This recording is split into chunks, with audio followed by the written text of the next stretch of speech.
ഞാൻ നിന്നെ സൗഖ്യമാക്കും യഹോവയാണ്. ഞാൻ നിന്നെ സൗഖ്യമാക്കും യഹോവയാണ്. ഞാൻ നിന്നെ സൗഖ്യമാക്കും യഹോവയാണ്. ഞാൻ നിന്നെ സൗഖ്യമാക്കും യഹോവയാണ്.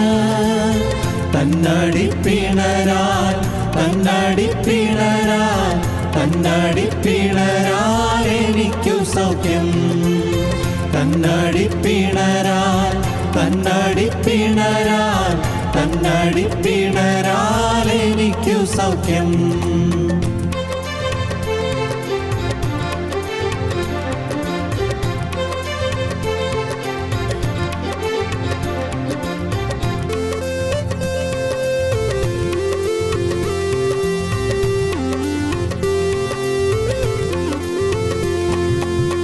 രോഗിക്കു വൈദ്യരൻ യേശുവാണല്ലോ, പാപിക്കു രക്ഷകരൻ യേശുവാണല്ലോ.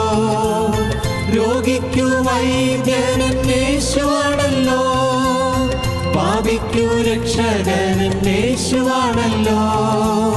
നീ എൻ്റെ വൈദ്യൻ, നീ എൻ്റെ ഔഷധം, നീ എൻ്റെ വൈദ്യൻ, നീ എൻ്റെ ഔഷധം, നീ എൻ്റെ എല്ലാമാണല്ലോ. നീ എൻ്റെ വൈദ്യൻ, നീ എൻ്റെ ഔഷധം, നീ എൻ്റെ വൈദ്യൻ, നീ എൻ്റെ ഔഷധം, നീ എൻ്റെ എല്ലാമാണല്ലോ. ഞാൻ നിന്നെ സൗഖ്യമാക്കും യഹോവയാണ്. ഞാൻ നിന്നെ സൗഖ്യമാക്കും യഹോവയാണ്. ഞാൻ നിന്നെ സൗഖ്യമാക്കും യഹോവയാണ്. ഞാൻ നിന്നെ സൗഖ്യമാക്കും യഹോവയാണ്. തന്നടിപ്പിണരാൽ തന്നടിപ്പിണരാൽ തന്നടിപ്പിണരാൽ എനിക്കു സൗഖ്യം. തന്നടിപ്പിണരാൽ തന്നടിപ്പിണരാൽ തന്നടിപ്പിണരാൽ എനിക്കു സൗഖ്യം. ഞങ്ങളും ക്രൂശിക്കപ്പെട്ട ക്രിസ്തുവിനെ പ്രസംഗിക്കുന്നു. ദൈവ തിരുനാമത്തിന് മഹത്വം ഉണ്ടാകട്ടെ. വെളിപ്പാട് പുസ്തകം 1-ാം അധ്യായം 7-ാം വാക്യവും സെഖരിയ പ്രവചനം 12-ാം അധ്യായം 10-ാം വാക്യവും നമുക്ക് വായിക്കാം. വെളിപ്പാട് പുസ്തകം 1-ാം അധ്യായം 7-ാം വാക്യം. ആമേൻ. ഇതാ അവൻ മേഘാരൂഢനായി വരുന്നു. ഏതു കണ്ണും അവനെ കുത്തിത്തുളച്ചവരും അവനെ കാണും. ഭൂമിയിലെ ഗോത്രങ്ങളൊക്കെയും അവനെ ചൊല്ലി വിലപിക്കും. ആമേൻ. ഇതാ അവൻ മേഘാരൂഢനായി വരുന്നു. ഏത് കണ്ണും അവനെ കുത്തി തുളച്ചവരും അവനെ കാണും. ഭൂമിയിലെ ഗോത്രങ്ങളൊക്കെയും അവനെ ചൊല്ലി വിലപിക്കും. ആമേൻ. സെഖരിയ പ്രവചന പുസ്തകം 12-ാം അധ്യായം 10-ാം വാക്യം വായിക്കാം. ഞാൻ ദാവീദ് ഗൃഹത്തിന്മേലും യെരൂശലേം നിവാസികളുടെ മേലും കൃപയുടെയും യാചനകളുടെയും ആത്മാവിനെ പകരും. തങ്ങൾ കുത്തിയിട്ടുള്ളവങ്കിലേക്ക് അവർ നോക്കും. ഏകജാതനെക്കുറിച്ച് വിലപിക്കുന്നത് പോലെ അവർ അവനെക്കുറിച്ച് വിലപിക്കും. ആദിജാതനെക്കുറിച്ച് വ്യസനിക്കുന്നത് പോലെ അവർ അവനെക്കുറിച്ച് വ്യസനിക്കും. ദൈവത്തിന് സ്തോത്രം. തങ്ങൾ കുത്തിയിട്ടുള്ളവങ്കിലേക്ക് അവർ നോക്കും. തങ്ങൾ കുത്തിയിട്ടുള്ളവനായ കർത്താവായ യേശു ക്രിസ്തുവിൻ്റെ തിരുമുഖത്തേക്ക്, ആ മുഖത്തേറ്റ അടിപ്പാടുകളിലേക്ക്, കർത്താവായ യേശു ക്രിസ്തുവിൻ്റെ കഷ്ടതയുടെയും യാതനയുടെയും പീഡകളുടെയും സമയത്തേക്ക്, കർത്താവായ യേശു ക്രിസ്തുവിൻ്റെ പീഡാനുഭവത്തിൻ്റെ സമയത്തേക്ക് അവർ തിരിഞ്ഞു നോക്കും. തങ്ങൾ കുത്തിയിട്ടുള്ളവങ്കിലേക്ക് അവർ നോക്കുമ്പോൾ അപ്പോഴാണ് മനസ്സിലായത്, സാക്ഷാൽ രക്ഷകനെയാണല്ലോ കുത്തി തുളച്ചത് എന്ന്. അപ്പോഴാണ് മനസ്സിലാകുന്നത്, അറിവില്ലായ്മയിലോ കാര്യം ഗ്രഹിക്കാത്തത് കൊണ്ടോ ഞങ്ങൾ കർത്താവായി യേശു ക്രിസ്തുവിനെ സാക്ഷാൽ മിശിഹായെയാണ് ഞങ്ങൾ കുത്തിയിട്ടുള്ളത് എന്ന് അവർ മനസ്സിലാക്കും. അപ്പോൾ വിലാപം തുടങ്ങും. ഏകജാതിനെക്കുറിച്ച് വിലപിക്കുന്നത് പോലെ അവനെക്കുറിച്ച് വിലപിക്കും. ആദ്യാതിനെക്കുറിച്ച് വിലപിക്കുന്നത് പോലെ അവർ അവനെക്കുറിച്ച് വിലപിക്കും. അതാണ് സെഖരിയാവ് പറയുന്നത്, അന്നാളിൽ ഞാൻ യെരൂശലേമിൻ്റെ നേരെ വരുന്ന സകല ജാതികളെയും നശിപ്പിക്കാൻ നോക്കും. ഞാൻ ദാവീദ് ഗൃഹത്തിന്മേലും യെരൂശലേം നിവാസികളുടെ മേലും കൃപയുടെയും യാചനകളുടെയും ആത്മാവിനെ പകരും. തങ്ങൾ കുത്തിയിട്ടുള്ളവങ്കിലേക്ക് അവർ നോക്കും. ഏകജാതിനെക്കുറിച്ച് വിലപിക്കുന്നത് പോലെ അവർ അവനെക്കുറിച്ച് വിലപിക്കും. ആദ്യം അതിനെക്കുറിച്ച് വ്യസനിക്കുന്നത് പോലെ അവർ അവനെക്കുറിച്ച് വ്യസനിക്കും. തങ്ങളുടെ ജീവിതത്തിൽ നിന്നുപോയി മഹാപാതകത്തെക്കുറിച്ച് അവരെ ദുഃഖിക്കുകയും വിലപിക്കുകയും ചെയ്യും. കുത്തിയിട്ടുള്ളവങ്കിലേക്ക് അവർ നോക്കും. ആ തിരുമുറിവുകളിലേക്ക് നോക്കുമ്പോൾ അവർക്ക് അസഹ്യമായ വേദനയുണ്ടാകും. കർത്താവായ യേശുവിൻ്റെ ആ തിരുമുറിവുകളിലേക്ക് നോക്കുമ്പോൾ, രക്തം ഒഴുകി വരുന്നതായി തിരുമുറിവുകളിലേക്ക് നോക്കുമ്പോൾ, അയ്യോ ഞാനവനെ കുത്തി തുളച്ചു പോയല്ലോ, ഞാനാണല്ലോ അവനെ കുത്തിയത് എന്നുള്ള ഒരു ബോധം ദൈവജനത്തിനുണ്ടാകും. അത് വെളിപ്പാട് പുസ്തകത്തിൽ യോഹന്നാസ്ലീഹ മുൻകൂട്ടി കാണുന്നു. യോഹന്നാസ്ലീഹ പറയുകയാണ്, ദൈവത്തിന് സ്തോത്രം, ഇതാ അവൻ മേഘാരൂഢനായി വരുന്നു, ഏത് കണ്ണും അവനെ കുത്തി തുളച്ചവരും അവനെ കാണും. യേശുവിൻ്റെ രണ്ടാമത്തെ വരവിലും അതുതന്നെ. ഒന്നാമത്തെ വരവിൽ കർത്താവിനെ കൊത്തി തുളച്ചു, എന്നാൽ രണ്ടാമത്തെ വരവിൽ ഏത് കണ്ണും അവനെ കാണും. ദൈവത്തിന് സ്തോത്രം. യേശു ക്രിസ്തു മധ്യാകാശം വരെ വരുമ്പോൾ വിശുദ്ധന്മാർ അവനെ കാണും. എന്നാലോ പാപികൾ തങ്ങൾ കുത്തിയിട്ടുള്ളവങ്കിലേക്ക് നോക്കും, തങ്ങൾ കുത്തി തുളച്ചവനിലേക്ക് നോക്കും. വേദം പറയുന്നു, ഇതാ അവൻ മേഘാരൂഢനായി വരുന്നു, മേഘത്തിന്മേൽ വരുന്നു, മേഘാരൂഢനായി വരുന്നു, ഏത് കണ്ണും അവനെ കുത്തി തുളച്ചവരും അവനെ കാണും. ഭൂമിയിലെ ഗോത്രങ്ങളൊക്കെയും അവനെ ചൊല്ലി വിലപിക്കും. നമ്മുടെ ജീവിതത്തിൽ ഞാൻ യേശുവിനെ കുത്തി തുളച്ചു എന്നുള്ള ഒരു ബോധം നമുക്ക് വരുന്നുണ്ടോ? എങ്കിൽ നാം ഭാഗ്യശാലികളാണ്. വേദപുസ്തകം പറയുന്നു, യെശയ്യാ പ്രവാചകന്റെ പുസ്തകം 53-ാം അധ്യായം പറയുന്നു, അവൻ നമുക്ക് വേണ്ടി കുത്തി തുളയ്ക്കപ്പെട്ടുവെന്ന്, നമ്മുടെ അകൃത്യങ്ങൾ നിമിത്തം അവൻ മുറിവേറ്റിരിക്കുന്നുവെന്ന്. നമുക്ക് വായിക്കാം യെശയ്യാ പ്രവാചകൻ 53-ാം അധ്യായം 4-ാം വാക്യം മുതൽ. സാക്ഷാൽ നമ്മുടെ രോഗങ്ങളെ അവൻ വഹിച്ചു, സാക്ഷാൽ നമ്മുടെ രോഗങ്ങളെ അവൻ വഹിച്ചു, നമ്മുടെ വേദനകളെ അവൻ ചുമന്നു. നാമോ ദൈവം അവനെ ശിക്ഷിച്ചും അടിച്ചും ദണ്ഡിപ്പിച്ചും ഇരിക്കുന്നു എന്ന് വിചാരിച്ചു. നാം വിചാരിച്ചു ദൈവം അവനെ അടിച്ചും ശിക്ഷിച്ചും ദണ്ഡിപ്പിച്ചിരിക്കുകയാണ് എന്ന് നാം വിചാരിച്ചു. എന്നാൽ അവൻ നമ്മുടെ അതിക്രമങ്ങൾ നിമിത്തം മുറിവേറ്റു. എന്താണ് സംഭവിച്ചത്? അവൻ നമ്മുടെ അതിക്രമങ്ങൾ നിമിത്തം മുറിവേറ്റു, നമ്മുടെ അകൃത്യങ്ങൾ നിമിത്തം തകർന്നുയിരിക്കുന്നു. നമ്മുടെ അകൃത്യങ്ങൾ നിമിത്തം അവൻ തകർന്നുയിരിക്കുന്നു. നമ്മുടെ അതിക്രമങ്ങൾ നിമിത്തം മുറിവേറ്റും, നമ്മുടെ അകൃത്യങ്ങൾ നിമിത്തം തകർന്നുയിരിക്കുന്നു. നമ്മുടെ സമാധാനത്തിനായുള്ള ശിക്ഷ അവന്റെ മേലായി, നമുക്ക് സമാധാനം കിട്ടുവാനുള്ളതായ ശിക്ഷ അവൻ്റെ മേലായി. അവൻ ഏറ്റ ശിക്ഷ കൊണ്ട്, അവൻ്റെ മേൽ ആ ശിക്ഷ വന്നതുകൊണ്ട് നമുക്ക് സമാധാനം കിട്ടിയിരിക്കുന്നു. സാക്ഷാൽ നമ്മുടെ രോഗങ്ങളെ അവൻ വഹിച്ചു, നമ്മുടെ വേദനകളെ അവൻ ചുമന്നു. അവൻ നമ്മുടെ അതിക്രമങ്ങൾ നിമിത്തം മുറിവേറ്റും, നമ്മുടെ അകൃത്യങ്ങൾ നിമിത്തം തകർന്നിരിക്കുന്നു. നമ്മുടെ സമാധാനത്തിനായുള്ള ശിക്ഷ അവൻ്റെ മേലായി. അവൻ്റെ അടിപ്പിണരുകളാൽ നമുക്ക് സൗഖ്യം വന്നിരിക്കുന്നു. അവൻ്റെ അടിപ്പിണരുകളാൽ നമുക്ക് സൗഖ്യം വന്നിരിക്കുന്നു. സഹോദരീ സഹോദരങ്ങളെ, ഈ ഒരു വലിയൊരാശയം നമ്മുടെ ഹൃദയത്തിൽ അനുഭവമായി തീരുമ്പോഴാണ് നാം വീണ്ടും ജന്മം അനുഭവിക്കുന്നത്. അപ്പോഴാണ് നാം മാനസാന്തരത്തിലേക്ക് മാറുന്നത്. അപ്പോഴാണ് നമ്മുടെ ജീവിതമാകെ രൂപാന്തരപ്പെടുന്നത്. കർത്താവായ യേശു ക്രിസ്തുവിൻ്റെ കുരിശിലെ മരണം എനിക്ക് വേണ്ടിയാണെന്ന് ഞാൻ ഏറ്റെടുക്കുമ്പോൾ, എൻ്റെ കർത്താവെ, എൻ്റെ പാപം കൊണ്ടാണ് യേശു ക്രൂശിക്കപ്പെടുന്നത് എന്ന് ഞാൻ അറിയുമ്പോൾ, കർത്താവെ, സാത്താൻ്റെ ബന്ധനത്തിൽപ്പെട്ടിരുന്ന പിശാചിൻ്റെ അടിമയായിരുന്ന എന്നെ വിടുവിക്കുവാൻ വേണ്ടി യേശുക്രിസ്തു സ്വന്തം രക്തം യേശുക്രിസ്തു അർപ്പിച്ച് എനിക്ക് വേണ്ടി കർത്താവ് തൻ്റെ തിരുമുറികളിൽ കൂടി രക്തം ഒലിച്ച് എനിക്ക് വേണ്ടി കർത്താവ് മരിച്ചു എന്ന് നാം വിശ്വസിക്കുമ്പോൾ, അപ്പോഴാണ് നമുക്ക് രക്ഷ ലഭിക്കുന്നത്. സാക്ഷാൽ രക്ഷ. നാം കഷ്ടാനുഭവാഴ്ചകൾ ആചരിക്കുന്നുണ്ട്, മാത്രമല്ല നാം വിവിധ പെരുന്നാളുകൾ ആഘോഷിക്കുന്നുണ്ട്. എന്നാൽ ഇതിൻ്റെ എല്ലാം ആകത്തുക എന്താണ്? നമ്മുടെ പ്രാർത്ഥനകളുടെ ആകത്തുക എന്താണ്? നമ്മുടെ ആത്മീയ ജീവിതത്തിൻ്റെ ലക്ഷ്യം എന്താണ്? വാസ്തവത്തിൽ യേശു ക്രിസ്തു എൻ്റെ പാപം വഹിച്ചു എന്നുള്ള വിശ്വാസമാണ്. നാം ആരും നീതിമാന്മാരല്ല, നാം എല്ലാവരും പാപികളാണ്. നന്മ നമ്മിലില്ല, യാതൊരു നന്മയും നമ്മിലില്ല. പാപം ചെയ്ത് ദൈവ തേജസ് ഇല്ലാത്തവരായി തീർന്നവരാണ്. ദൈവ തേജസ് ഉള്ളവരായിരുന്നു, പക്ഷേ ദൈവ തേജസ് ഇല്ലാത്തവരായി തീർന്നു. അവൻ നമ്മുടെ അതിക്രമങ്ങൾ നിമിത്തം മുറിവേറ്റും, നമ്മുടെ അകൃത്യങ്ങൾ നിമിത്തം തകർന്നിരിക്കുന്നു. നമ്മുടെ സമാധാനത്തിനായുള്ള ശിക്ഷ അവൻ്റെ മേലായി. അവൻ്റെ അടിപ്പിണരുകളാൽ നമുക്ക് സൗഖ്യം വന്നിരിക്കുന്നു. യേശു ക്രിസ്തു അടിയേറ്റു. എന്തിന്? സാത്താൻ ഇഷ്ടം പോലെ അവനെ ചെയ്യുവാൻ പിതാവായ ദൈവം തൻ്റെ പുത്രനെ കൈവിട്ടു. പിശാചിന് ഇഷ്ടം പോലെ ചെയ്യുവാൻ. കാരണം പിശാചിൻ്റെ കയ്യിലായിപ്പോയി മനുഷ്യജാതി, സാത്താൻ്റെ കയ്യിലായിപ്പോയ മനുഷ്യജാതി, പാപം ചെയ്ത് ദൈവ തേജസ് നഷ്ടപ്പെട്ടു പോയ മനുഷ്യജാതി സാത്താൻ്റെ അടിമത്തത്തിലായിപ്പോയി, സാത്താൻ്റെ അടിമകളായിപ്പോയി. സാത്താൻ്റെ അടിമത്തത്തിലായിപ്പോയ ഈ മനുഷ്യനെ വീണ്ടെടുക്കണം, ഈ മനുഷ്യനെ രക്ഷിക്കണം. അതാണ് ദൈവസ്നേഹം. ദൈവം നോക്കി വേറൊരു പോംവഴി കാണുന്നില്ല. വേറെ ഒന്നുകൊണ്ടും പിശാചിനെ തൃപ്തിപ്പെടുത്താൻ സാധിക്കുകയില്ല. പിശാചിന് തൻ്റെ ഏകജാതിനെ വിട്ടുകൊടുത്തു. പിശാചിന് തൻ്റെ ഏകജാതിൻ്റെ രക്തം വിട്ടുകൊടുത്തു. നോക്കൂ, കൊല്ലുവാൻ വിട്ടുകൊടുത്തു, മുറിവേൽക്കാൻ വിട്ടുകൊടുത്തു, അടിയേൽക്കാൻ വിട്ടുകൊടുത്തു.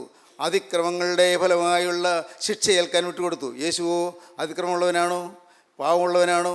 യേശു ക്രിസ്തുവിന് പാവമില്ല. കർത്താവ് ഒരിക്കൽ പറഞ്ഞു, നിങ്ങൾ ആരെന്നെ പാവത്തെക്കുറിച്ച് ബോധം വരുത്തും? യൂദാ ഇസ്കരിയോത്ത പറഞ്ഞു, ഞാൻ കുറ്റമില്ലാത്ത രക്തത്തെ കാണിച്ചു കൊടുത്തതിനാൽ പാപം ചെയ്തു എന്ന്. ഘാതകൻ പറയുന്നതാണ്. കർത്താവിനെ ഒറ്റിക്കൊടുത്ത യൂദാ പറയുന്നു, ഞാൻ കുറ്റമില്ലാത്ത രക്തത്തെ കാണിച്ചു കൊടുത്തതിനാൽ പാപം ചെയ്തു എന്ന്. യേശു ക്രിസ്തുവിനെ വിസ്തരിച്ച പീലാത്തോസ് 3 പ്രാവശ്യം വിധി എഴുതി, ഇവനിൽ ഞാനൊരു കുറ്റവും കാണുന്നില്ല, നിങ്ങൾ ഇവനെ കൊണ്ടുപോയി ക്രൂശിപ്പിൻ, ഒരു കുറ്റവും കാണുന്നില്ല.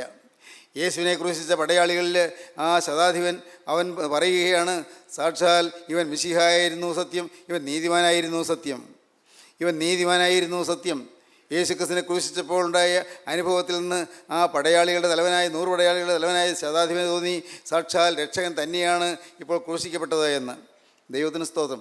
2 കൊള്ളക്കാരുടെ മധ്യത്തിൽ, 2 കൊലപാതകികളുടെ മധ്യത്തിൽ അവരിൽ ഒരുവനെ പോലെ കർത്താവ് ക്രൂശിന്മേൽ കിടന്ന് പിടഞ്ഞു. ദൈവത്തിൻ്റെ വലിയ നാമം മഹത്വപ്പെടട്ടെ. ഇതെല്ലാം നാം അനുസ്മരിക്കുന്നു, നാം ഓർക്കുന്നു, നാം പ്രാർത്ഥിക്കുന്നു.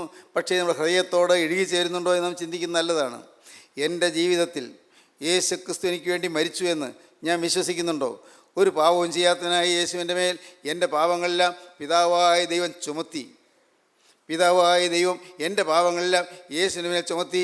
അതെല്ലാം ഏറ്റെടുക്കാൻ കർത്താവ് സ്വയം സമ്മതിച്ചു കൊടുത്തു. അതാണ് പിതാവിൻ്റെ ഇഷ്ടം ചെയ്യാൻ സമ്മതിച്ചു കൊടുത്തു പറയുന്നത്. പിതാവിൻ്റെ ഇഷ്ടം, പിതാവേ എൻ്റെ ഇഷ്ടമല്ല നിൻ്റെ ഇഷ്ടം നടക്കണമേ എന്ന് ഏൽപ്പിച്ചു കൊടുത്തതാണ്.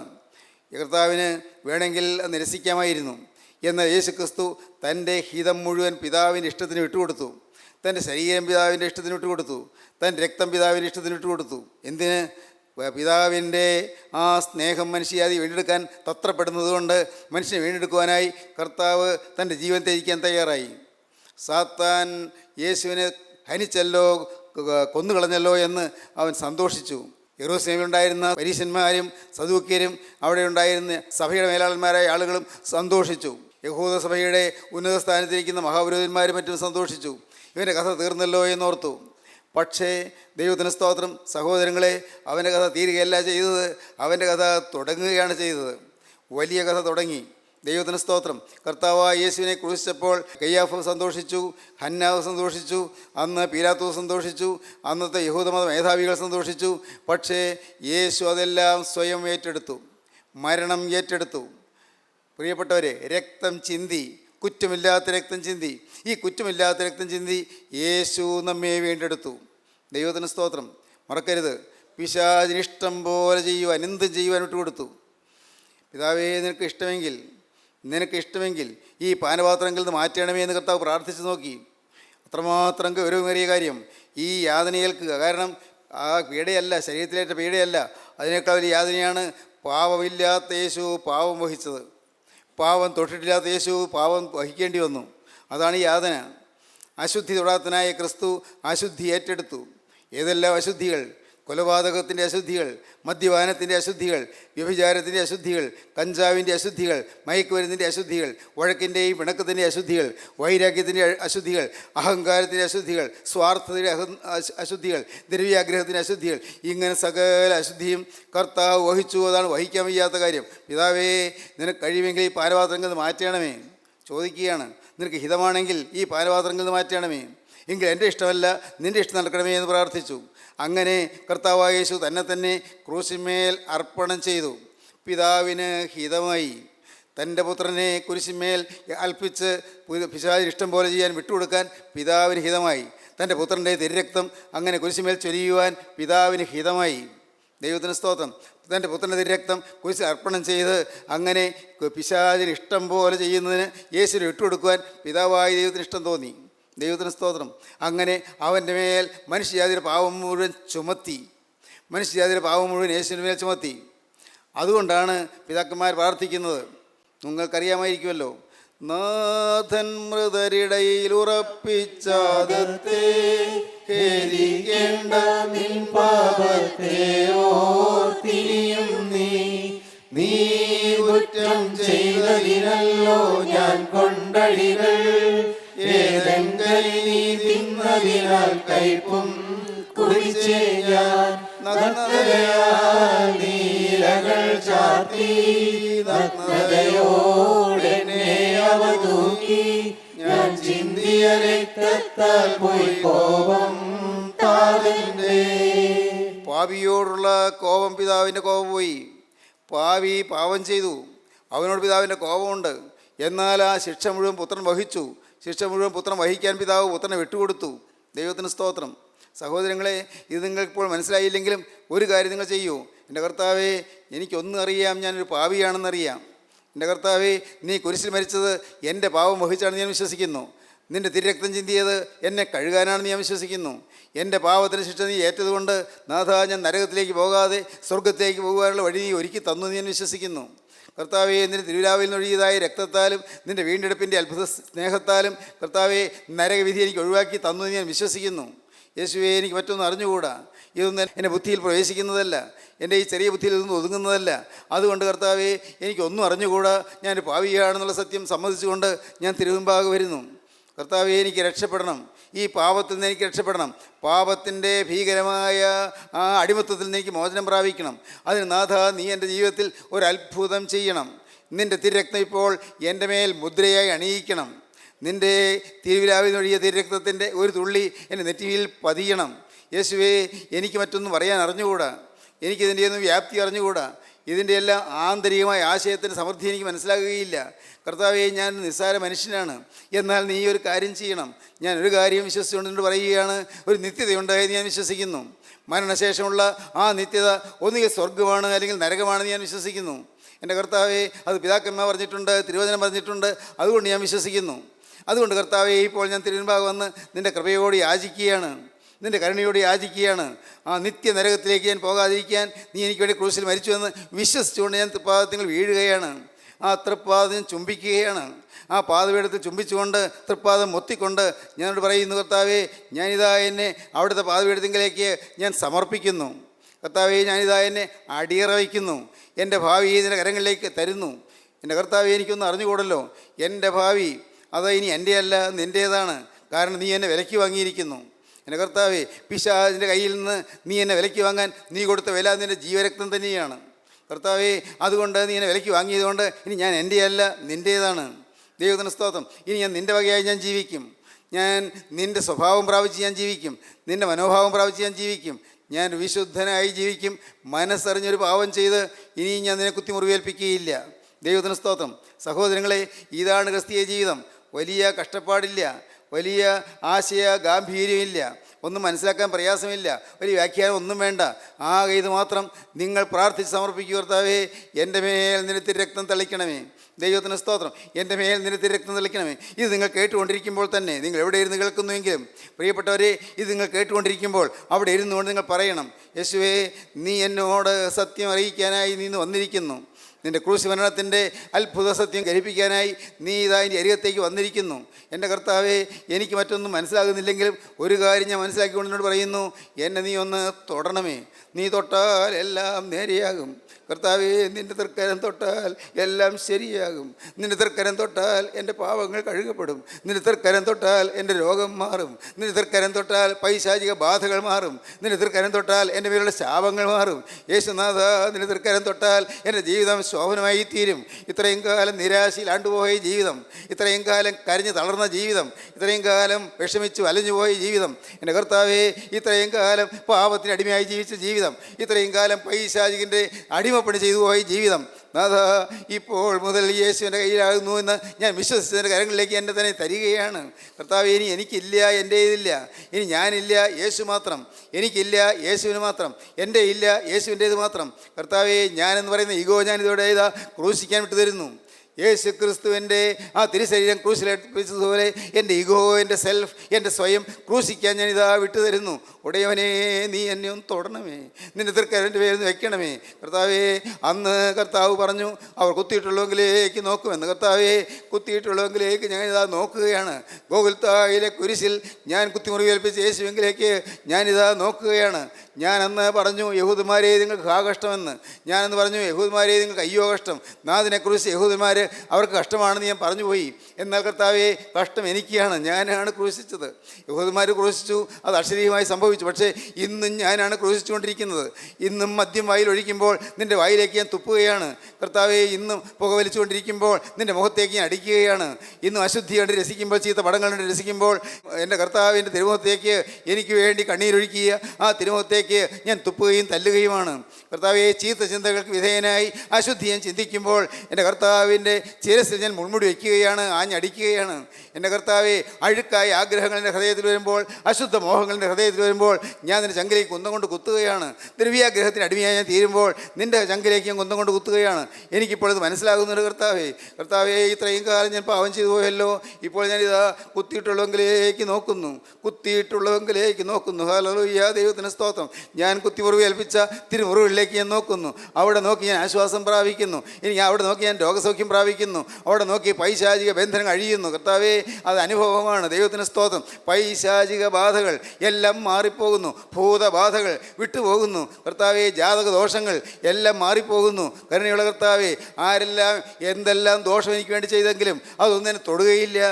എനിക്ക് എതിരായിട്ട് ഒരുപക്ഷെ ആരെങ്കിലും വല്ല മന്ത്രവാദവും ചെയ്താലും, ആരെങ്കിലും ക്ഷുദ്രപ്രയോഗം ചെയ്താലും, എൻ്റെ കർത്താവെ കൈവശം തന്നാലും ഒന്നും എന്നെ തൊടുകയില്ല. കാരണം ഞാൻ യേശുവിൻ്റെ വകയാണ്. ഞാൻ യേശുവിൻ്റെ സ്വന്തമാണ്. യേശു എൻ്റെ സ്വന്തമാണ്. ഞാൻ യേശുവിൻ്റെ സ്വന്തമാണ്. യേശുവിനായി എൻ്റെ ജീവിതം ഞാൻ കൊടുത്തിരിക്കുകയാണ്. യേശുവിന് വേണ്ടി ജീവിതം ഞാൻ അർപ്പണം ചെയ്തിരിക്കുകയാണ്. ഇനി ഞാൻ തിരിച്ചെടുക്കുന്ന പരിപാടി ഇല്ല. കർത്താവെ, ഇത്രയും കാലം ബോധമില്ലാത്തവരെ പോലെ ഞാൻ ജീവിച്ചു പോയല്ലോ. ഇത്രയും കാലം ഒരു വിവരം കെട്ടവനെ പോലെ ഞാൻ ജീവിച്ചു പോയല്ലോ. ഇത്രയും കാലം ബോധമില്ലാത്തവളെ പോലെ ഞാൻ ജീവിച്ചു പോയല്ലോ. നാഥാ, ഇന്ന് സത്യസുബോധം പ്രാപിച്ച് ഞാൻ കുരിശിന് വീട്ടിലേക്ക് വന്ന് എൻ്റെ ജീവിതം ഞാനിത് അർപ്പണം ചെയ്യുന്നു. ദൈവത്തിന് സ്തോത്രം. അവർ കുത്തിയിട്ടുള്ളവങ്കിലേക്ക് നോക്കും. സഖരിയ പ്രവാചകൻ പറയുകയാണ്, അതിൻ്റെ തൊട്ടടുത്ത് പറയുകയാണ്, കുത്തിയിട്ടുള്ളവങ്കിലേക്ക് നോക്കും. അത് കഴിഞ്ഞ് 13-ാം അധ്യായം തുടങ്ങുന്നത് എങ്ങനെയാണ്? അന്നാളിൽ ദാവീദ് ഗൃഹത്തിനും യെരൂശലേം നിവാസികൾക്കും പാപത്തിൻ്റെയും മാലിന്യത്തിൻ്റെയും പരിഹാരത്തിനായി ഒരു ഉറവ് തുറന്നിരിക്കും. ഹല്ലേലൂയ, ദൈവത്തിന് സ്തോത്രം. കുത്തിയിട്ടുള്ളവങ്കിലേക്ക് നോക്കുമ്പോൾ പാപപരിഹാരത്തിനായി ഒരു ഉറവ് തുറന്നിരിക്കുന്നത് കാണും. കുത്തിയിട്ടുള്ളവങ്കിലേക്ക് നോക്കുക. തൂക്കപ്പെട്ടു മരത്തിൽ, വിലാവ് തുറന്നു ആ ചവളം, രക്തം വെള്ളം ഒഴുകുന്ന മിശിഹായെ കണ്ട് സഹോദരന്മാർ ഓടി. പേടിച്ചോട്ടമല്ല, യേശുവിന് വേണ്ടി മരിക്കാൻ വേണ്ടി ഓടി. യേശുക്രിസ്തുവിന് വേണ്ടി ജീവൻ വയ്ക്കാൻ വേണ്ടി ഓടി. ആ തിരുവിലാവിലേക്ക് നോക്കുമ്പോൾ പാപം മാറുകയാണ്. ആ തിരക്തം കാണുമ്പോൾ പാപം മാറുകയാണ്. ആ തിരക്തത്തിൽ വിശ്വസിക്കുമ്പോൾ പാപം മാറുകയാണ്. അശുദ്ധി വിട്ടു പോവുകയാണ്. പ്രിയപ്പെട്ടവരെ, ഇപ്പോൾ ജനിച്ച ശിശുവിനെ പോലുള്ള ഒരു നിർമ്മല ഹൃദയം ലഭിക്കുകയാണ്. നമുക്ക് വാശിയില്ല, നമുക്ക് വഴക്കില്ല, നമുക്ക് വൈരാഗ്യമില്ല, നമുക്ക് ഉന്വിധിയില്ല, നമുക്ക് സ്വന്തമായിട്ടൊന്നുമില്ല, സ്വാർത്ഥതയില്ല, അഹങ്കാരമില്ല. എല്ലാം കത്തിപ്പോയി. ഹല്ലേലൂയ, ദൈവത്തിന് സ്തോത്രം. എല്ലാം കത്തിപ്പോയി. സ്നേഹിതരെ, ഇതൊരു നല്ല അനുഭവമല്ലേ? എല്ലാ പാപവും കത്തിപ്പോകുന്നു, എല്ലാ ദോഷവും കത്തിപ്പോകുന്നു. മാലിന്യത്തിൻ്റെ പരിഹാരത്തിനായി ഒരു ഉറവ് തുറന്നിരിക്കും. ദൈവത്തിന് സ്തോത്രം. അപ്പോഴാണ് ചോദിക്കുന്നത്, സഖരിയ പ്രവചനം 13-ാം അധ്യായം 13-ാം അധ്യായത്തിൻ്റെ 5ഉം 6ഉം വാക്യങ്ങൾ വായിക്കാം. ഞാൻ പ്രവാചകനല്ല, കൃഷിക്കാരനത്രേ. ഞാൻ പ്രവാചകനല്ല, ഞാൻ ഒരു കൃഷിക്കാരനത്രേ. എൻ്റെ ബാല്യത്തിൽ തന്നെ ഒരാൾ എന്നെ വിലയ്ക്ക് മേടിച്ചിരിക്കുന്നു എന്ന് അവൻ പറയും. എൻ്റെ ബാല്യത്തിൽ തന്നെ ഒരാൾ എന്നെ വിലയ്ക്ക് മേടിച്ചിരിക്കുന്നു എന്ന് അവൻ പറയും. എന്നാൽ അവനോട് നിന്റെ കയ്യിൽ കാണുന്ന ഈ മുറിവുകൾ എന്ത് എന്ന് ചോദിക്കുന്നതിന് അവൻ നിന്റെ കയ്യിൽ കാണുന്ന ഈ മുറിവുകൾ എന്താണ് എന്ന് ചോദിക്കുന്നതിന് അവൻ എന്നെ സ്നേഹിക്കുന്നവരുടെ വീട്ടിൽ വെച്ച് ഞാൻ അടി കൊണ്ടതാവുന്നു എന്ന് ഉത്തരം പറയും. സ്തോത്രം. സ്നേഹിക്കുന്നവരുടെ വീട്ടിൽ വെച്ച് അടി കൊണ്ടു. ഞാൻ സ്നേഹിക്കുന്നവരുടെ വീട്ടിലേക്ക് ചെന്നതാണ്. ഞാൻ എൻ്റെ ജനത്തിൻ്റെ അടുക്കിലേക്ക് ചെന്നതാണ്. സ്നേഹിക്കുന്നവരുടെ അടുക്കൽ ചെന്ന് ഞാൻ കെഞ്ചിയതാണ്. നിങ്ങൾ മനം തിരിയുകയെന്ന് പറഞ്ഞ് ഓടി നടന്നതാണ്. ഞാൻ 200 നാഴികയോളം ചുറ്റളവിനുള്ളിൽ ഞാൻ ഓടി നടന്ന് ഞാൻ വചനം പറഞ്ഞു. അവരെന്നെ അടിച്ചു. സ്നേഹിക്കുന്നവരുടെ വീട്ടിൽ വെച്ച് ഞാൻ അടി കൊണ്ടു. നിൻ്റെ കയ്യിൽ കാണുന്ന മുറിവുകൾ എന്താണ് ചോദിക്കുകയാണ്. നിൻ്റെ കയ്യിൽ കാണുന്ന മുറിവുകൾ എന്താണ്? ദൈവത്തിന് സ്തോത്രം. നിൻ്റെ കയ്യിൽ കാണുന്ന ഈ മുറിവുകൾ എന്ത് എന്ന് ചോദിക്കുന്നതിന് അവൻ എന്നെ സ്നേഹിക്കുന്നവരുടെ വീട്ടിൽ വെച്ച് ഞാൻ അടികൊണ്ടതാകുന്നു എന്ന് ഉത്തരം പറയും. ദൈവത്തിന് സ്തോത്രം. അടികൊണ്ടവൻ. പ്രിയപ്പെട്ടവരെ, കർത്താവായ യേശു നോക്കു വേണ്ടി അടികൊണ്ടു. കർത്താവായ യേശു നോക്കു വേണ്ടി ശിക്ഷയേറ്റു. ശിക്ഷിക്കപ്പെടേണ്ടതല്ലോ, ഞാനാണ് ശിക്ഷിക്കപ്പെടേണ്ടത്. ദൈവത്തിന് സ്തോത്രം. സഹോദരങ്ങളെ, എനിക്ക് എടുത്തു പറയാൻ എനിക്ക് ലജ്ജയില്ല. 17-ാമത്തെ വയസ്സിൽ എനിക്ക് വേണ്ടി അടിയേറ്റ യേശുവിനെ എൻ്റെ ഹൃദയത്തിലേക്ക് എനിക്ക് ലഭിച്ചു. ഞാനന്ന് പാവിയെന്ന് ചിന്തിച്ചിരുന്നില്ല. ഞാൻ കുത്തിമുറിവേൽപ്പിച്ചവനാണെന്ന് മനസ്സിലാക്കിയിരുന്നില്ല. ഞാൻ അനുതാപത്തോടെയല്ല ഇരുന്നത്. പക്ഷേ ജീവിതത്തിൽ നിരാശയുണ്ടായിരുന്നു. ഒരു വയസ്സിലപ്പൻ മരിച്ചു പോയതുകൊണ്ടുള്ള നിരാശയുണ്ടായിരുന്നു. എനിക്ക് എൻ്റെ അമ്മ കരയുന്നത് കൊണ്ടുള്ള നിരാശയുണ്ടായിരുന്നു. അമ്മ 30-ാമത്തെ വയസ്സിൽ വിധവയായ പാവപ്പെട്ട അമ്മയുടെ കണ്ണീര് കണ്ട് എനിക്ക് നിരാശയുണ്ടായിരുന്നു. എന്നാൽ പ്രിയപ്പെട്ടവരെ, ഞാനിത് ആവർത്തിച്ച് പറയുന്നതാണെന്നറിയാമോ? ഇന്ന് ഭർത്താവ് മരിച്ചു പോയവരാരെങ്കിലും ഈ വാക്കുകളെ കേൾക്കുന്നുണ്ടാകും. ഭാര്യ വിട്ടുപോയവരാരെങ്കിലും ഈ വാക്കുകളെ കേൾക്കുന്നുണ്ടാകും. മക്കളില്ലാത്തവരാരെങ്കിലും ഈ വാക്കുകളെ കേൾക്കുന്നുണ്ടാകും. ഉള്ള മക്കൾ മരിച്ചു പോയാലെങ്കിൽ യുവാക്കളെ കേൾക്കുന്നുണ്ടാകും. പ്രിയപ്പെട്ടവരെ, മാതാപിതാക്കളില്ലാതെ വളർന്ന യുവാക്കളെ കേൾക്കുന്നുണ്ടാകും. ദൈവത്തിന് സ്തോത്രം. രോഗഗ്രസ്തരായ ഒരു യുവാക്കളെ കേൾക്കുന്നുണ്ടാകും. പ്രിയപ്പെട്ടവരെ, അന്ന് എൻ്റെ തകർന്നുപോയ ജീവിതം യേശുനാഥൻ്റെ തിരുമുറിവിൻ്റെ മുമ്പിലേക്ക് ഞാൻ സമർപ്പിച്ചു. യേശു ക്രിസ്തുവിൻ്റെ പാദപീഠത്തിലേക്ക് ഞാൻ സമർപ്പിച്ചു. അപ്പോഴാണ് കുറ്റബോധം വന്നത്, അപ്പോഴാണ് പാപബോധം വന്നത്. വചനം കേട്ടപ്പോൾ ഞാൻ പാപിയാണെന്ന് മനസ്സിലായി. വചനം കേട്ടപ്പോഴാണ് മനസ്സിലായത് ഞാനൊരു അശുദ്ധനാണ് എന്ന്. വചനം കേട്ടപ്പോഴാണ് മനസ്സിലായത് ഞാനൊരു പരീശനാണ് എന്ന്. ദൈവത്തിന് സ്തോത്രം. ഞാൻ അന്ന് വർഷങ്ങൾക്ക് മുമ്പാണ് പ്രിയപ്പെട്ടവരെ, ഞാൻ അന്ന് ദൈവസന്നിധിയിരുന്ന് ഞാൻ ഏങ്ങലടിച്ചു. ഇന്ന് നിങ്ങളോട് അതേ എനിക്ക് പറയാനുള്ളൂ, നിങ്ങൾക്ക് കരയാം. ആദ്യം അതിനെക്കുറിച്ച് വ്യസനിക്കുന്നത് പോലെ നിങ്ങൾക്ക് വ്യസനിക്കാം. കുത്തിയിട്ടുള്ളവെങ്കിലേക്ക് നിങ്ങൾക്ക് നോക്കാം. തങ്ങൾ കുത്തിയിട്ടുള്ളവെങ്കിലേക്ക് അവർ നോക്കിയതുപോലെ നമുക്കിപ്പോൾ നോക്കാം. ഏകജാതനെക്കുറിച്ച് വിലപിക്കുന്നത് പോലെ നിങ്ങൾക്കിപ്പോൾ വിലപിക്കാം, നിങ്ങൾക്ക് വ്യസനിക്കാം. കർത്താവേ, തെറ്റുകൾ പറ്റിപ്പോയി, നാളുകൾ നഷ്ടപ്പെട്ടു പോയി. നാളും മാസവും ആണ്ടും ഞാൻ പാവപ്പാടിരുളിൽ പോക്കി. എൻ്റെ കർത്താവേ, നിൻ്റെ ജീവിതത്തിന് ഞാനിപ്പോൾ കേൾക്കുകയാണ്. എൻ്റെ കണ്ണും തെളിയിച്ച് തരണമേ, എനിക്ക് ആനന്ദം തരണമേ. നാളും മാസവും ആണ്ടും ഞാൻ പാവപ്പാടിരുളിൽ പോക്കി. നിൻ ജീവധ്വനി കേട്ടപ്പോൾ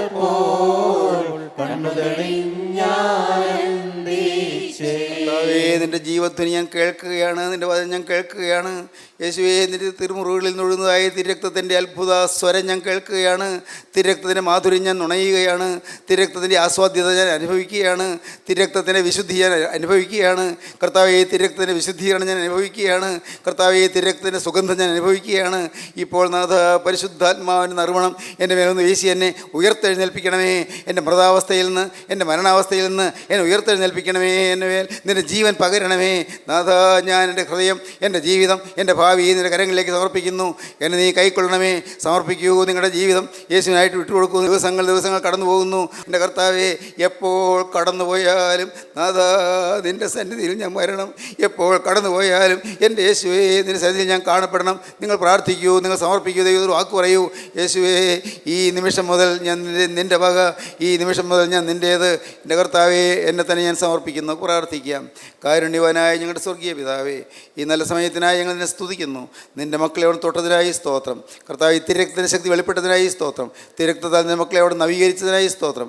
എല്ലാവരെയും അനുഗ്രഹിക്കണമേ, എഴുന്നേൽപ്പിക്കണമേ, കൃപയിൽ പൊതിയണമേ, നാമം മഹത്വപ്പെടുത്തണമേ. യേശു ക്രിസ്തുവിൻ്റെ വിലയേറിയ നാമത്തിൽ തന്നെ. ആമീൻ.